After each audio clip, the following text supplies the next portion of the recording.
Is the United States losing its grip as a superpower?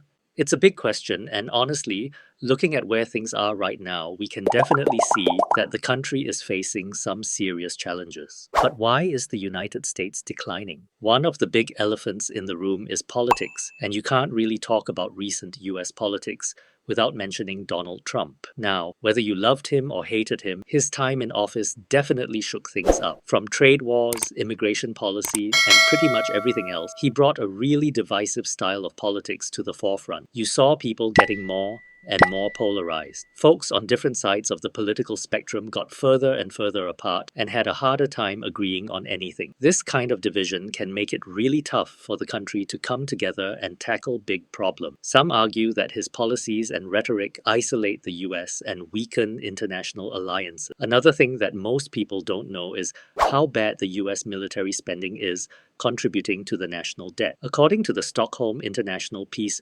Research Institute, in 2024, the US military expenditure reached approximately $997 billion, which is more than the combined military spending of the next 9 highest spending countries. This highlights a substantial disparity in global defense spending. This enormous military spending diverts significant taxpayer money away from domestic investments in infrastructure, education, healthcare, and other sectors that could foster long-term economic growth and improve citizens' well-being. Interestingly, as of November 2024, the U.S. Department of Defense failed its 7th consecutive annual audit. Auditors were unable to form an opinion on the Department of Defense's financial statements due to insufficient or unreliable information. In simple terms, they spent so much money, but it's unclear where the money went, which is a crazy thing considering we are about $997 billion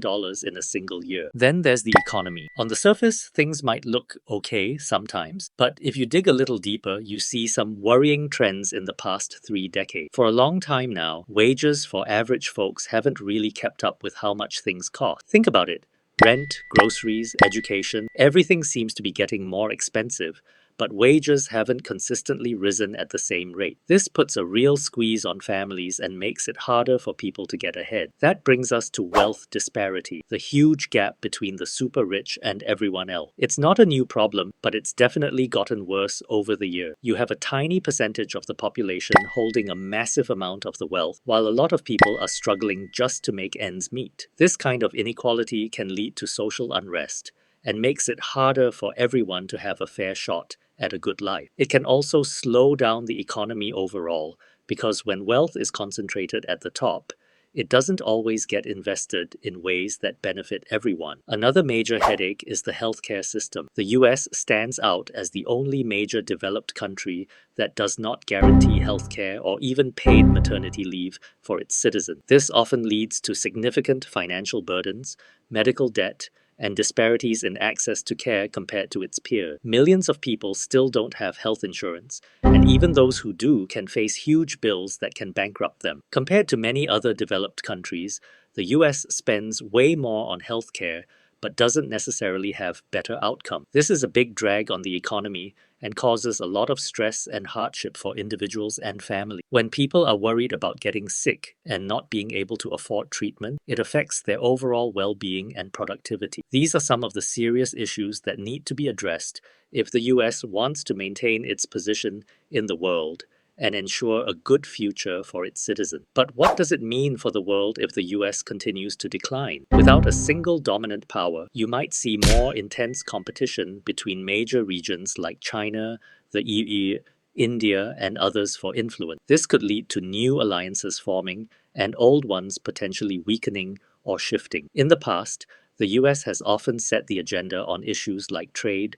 human rights, and security. If its influence wanes, other countries with different values and priorities might take the lead or push for different solutions to global challenges. This could lead to changes in international norms and institutions. Some worry that a decline in US leadership could create power vacuums in certain regions, potentially leading to instability or conflicts as different powers try to assert their influence. A multipolar world could also mean a more diverse and potentially more representative system of global governance, where different perspectives are taken into account. International organizations might become more central as countries navigate a world without a single hegemon. The global economic order could also continue to shift, with China and other emerging economies playing a larger role in trade, finance, and development. This could lead to a rebalancing of economic power and influence. What does it mean for Asian countries in general? Well, the implications for Asian countries are complex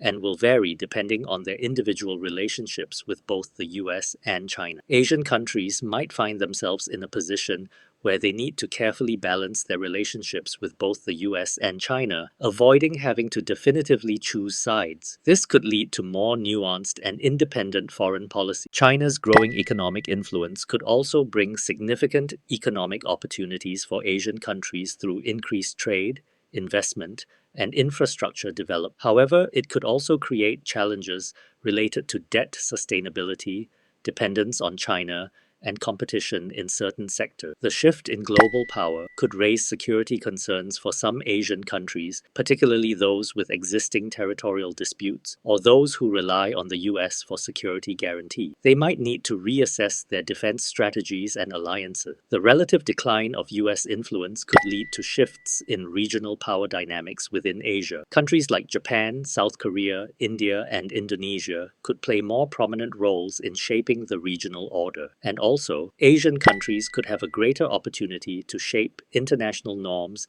and institutions as the global order becomes less dominated by Western power. Their perspectives on issues like development, sovereignty, and human rights could gain more prominence. In conclusion, a world where the US is no longer the sole leader would be a more complex and multipolar one. It wouldn't automatically mean China takes over in a straightforward way, but rather that China would be a major, influential player alongside others. For Asian countries, this shift presents both opportunities and challenges as they navigate a changing geopolitical landscape and strive to protect their own interests in a more balanced global order. Don't forget to like and subscribe, and I'll see you on my next video.